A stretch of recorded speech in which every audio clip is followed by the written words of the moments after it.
السلام علیکم ورحمۃ اللہ وبرکاتہ۔ آئیے ہم لوگ آج سنتے ہیں مفتی سلمان اجری کی زبان سے صحابہ اکرام کی واقعات، صحابہ اکرام کی مضبوط صفحے، حضرت عمر فاروق رضی اللہ تعالیٰ عنہ کی شہادت مدینہ منورہ مسجد نبوی میں کس طرح ہوئی، کیسے ہوئی، آئیے سب کچھ جانتے ہیں۔ اللہ تعالیٰ صحابہ کی تعریف میں فرماتا ہے ان اللہ یحب الذین یقاتلون فی سبیلہ صفا کانہم بنیان مرصوص، بے شک اللہ اس جماعت سے بہت محبت کرتا ہے کہ جب وہ اللہ کی راہ میں لڑنے کے لیے صفیں لگاتے ہیں تو ایسے مضبوط کھڑے ہوتے ہیں جیسے سیسا پلائی ہوئی دیوار۔ صف کے نام سے پوری سورہ ہے، یہی صفیں ہیں۔ وہ صحابہ کی صفیں کیسی تھی جن کا ذکر قرآن میں آیا۔ ہاں میرے عزیزوں، ان کو چیر کر کے کوئی جا نہیں سکتا تھا، اتنی مضبوط صفیں ہوتی تھیں۔ آپ اندازہ کرو حضرت عمر فاروق رضی اللہ تعالیٰ عنہ کی شہادت جو ہوئی ہے نا، وہ مسجد نبوی میں ہوئی۔ آپ فجر کی نماز پڑھا رہے تھے، ایک رکعت پڑھا چکے تھے۔ ابو لولو مجوسی یہ آیا، حضرت عمر فاروق رضی اللہ تعالیٰ عنہ سے اسے بغض اور عداوت تھی، بغض رکھتا تھا، تو اس نے ایک خنجر اپنے جبے میں چھپا کر رکھا تھا اور پہلی صف میں آ کر کھڑا تھا۔ جب حضرت عمر نماز پڑھا رہے تھے، ایک رکعت ہوئی تو پیچھے سے اس نے حملہ کیا۔ وہ خنجر اتنا سخت تھا کہ پیٹھ سے سینے کی طرف باہر ہے، اور حضرت عمر مصلی پر گر گئے۔ لیکن مسجد نبوی میں صحابہ سب نماز پڑھ رہے ہیں، نہ نماز توڑے، نہ بھاگو پکڑو دوڑو، کچھ نہیں۔ حضرت عمر مصلی پر رہے، حضرت عبد الرحمن بن عوف جو پیچھے کھڑے تھے آگے بڑھ گئے اور ایک رکعت آپ نے پڑھائی، کسی نے نماز توڑی نہیں۔ وقت کا خلیفہ زخمی ہوا ہے لیکن صحابہ کی نماز ٹوٹی نہیں۔ آگے بڑھ کر کے حضرت عبد الرحمن بن عوف نے ایک رکعت اور جو بچی تھی کمپلیٹ کروائی۔ سلام پھیرنے کے بعد ارے قاتل جس نے خنجر مارا ابو لولو، سارے صحابہ نماز میں ہیں، وہ تو کب کے بھاگ جاتا، لیکن وہ پہلی صف کو بھی کراس نہیں کر سکا۔ نماز کی پوری حالت ہونے تک صحابہ کی وہ بھاگنے کی ہر ممکن کوشش کرتا رہا، لیکن کسی صحابی کی صف توڑ نہیں سکا۔ وہ کیسی صف بناتے ہوں گے؟ یہ صف اتنی مضبوط کہ وہ قاتل ان صحابہ کے بیچ سے صفوں کو چیر کے جا نہیں سکا، اور اللہ نے یوں ہی نہیں فرمایا کأنہم بنیان مرصوص، وہ ایسے صف لگاتے ہیں جیسے سیسا پلائی ہوئی دیوار ہے، کوئی ان کو کراس کر کے جا نہیں سکتا تھا۔ یہاں آج ہماری حالت ایسی ہی ہے، صفوں میں کوئی وہاں کھڑا ہے، کوئی یہاں کھڑا ہے۔ کچھ لوگ تو یہ سوچتے ہوں گے اس کے کپڑے پہ دھول ہے، لگوں گا تو مجھے کپڑے پہ دھول نہ لگ جائے۔ میرے عزیزوں، اللہ تبارک و تعالیٰ نے یہاں مسجد میں جماعت کے لیے جو حکم فرمایا وہ اسی فرق کو مٹانے کے لیے کہ غریب اور امیر دونوں شانہ بشانہ کھڑے رہیں۔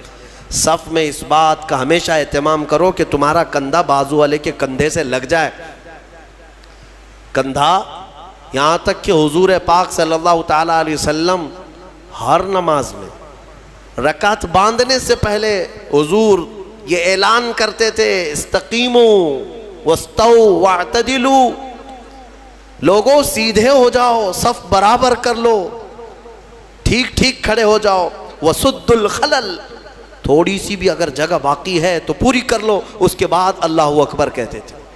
یہ سنت ہے، سنت ہے نماز قائم کرنے سے پہلے، جماعت سے پہلے امام کا یہ اعلان کرنا کہ اپنی صفیں درست کر لو۔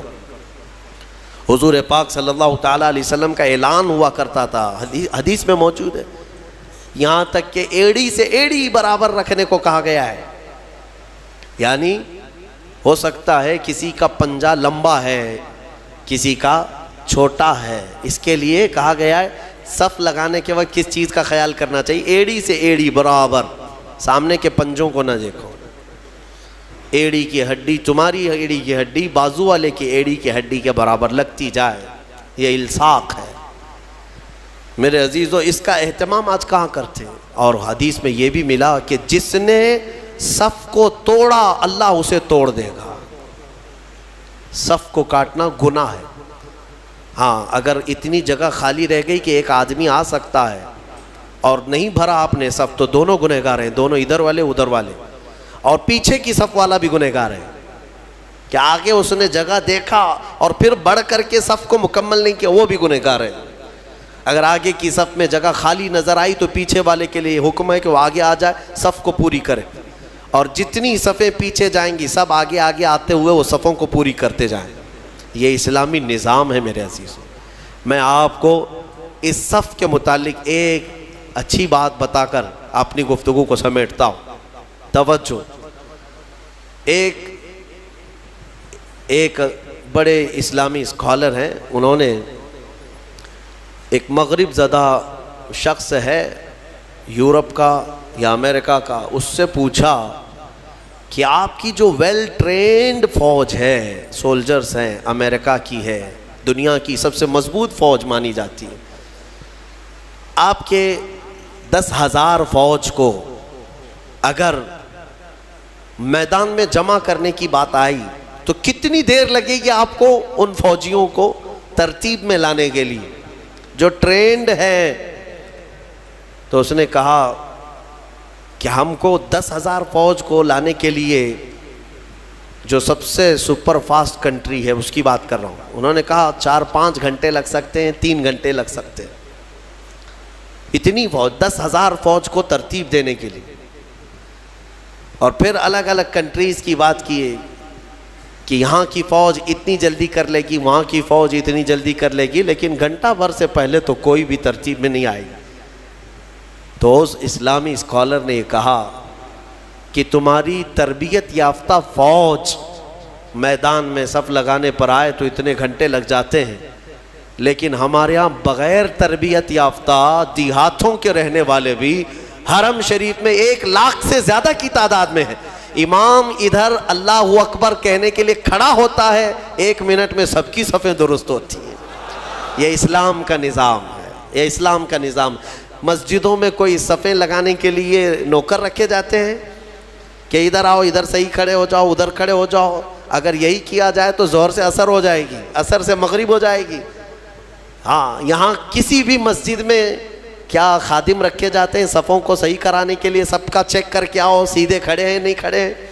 نہیں ہے۔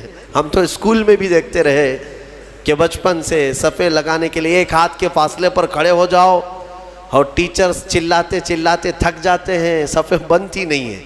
لیکن یہ مسجدوں کا نظام ہے، یہ میرا مولا تبارک و تعالیٰ نے اسلام کو خصوصیت دی ہے کہ ہماری صفیں من جانب اللہ بن جایا کرتی ہیں۔ یہ اللہ تعالیٰ کی طرف سے، اللہ تعالیٰ ہماری صفوں کو مضبوط عطا فرمائے، ہماری صفوں میں وحدت عطا فرمائے۔ اس صف کی ایک خصوصیت یہ ہے کہ میرے عزیزو، جب شانے سے شانہ مل گیا ہے تو اللہ سے دعا کرو کہ ہمارا دل سے دل بھی مل جائے۔ ہاں، جب شانے سے شانہ مل جاتا ہے اللہ سب کے دلوں میں بھی اتحاد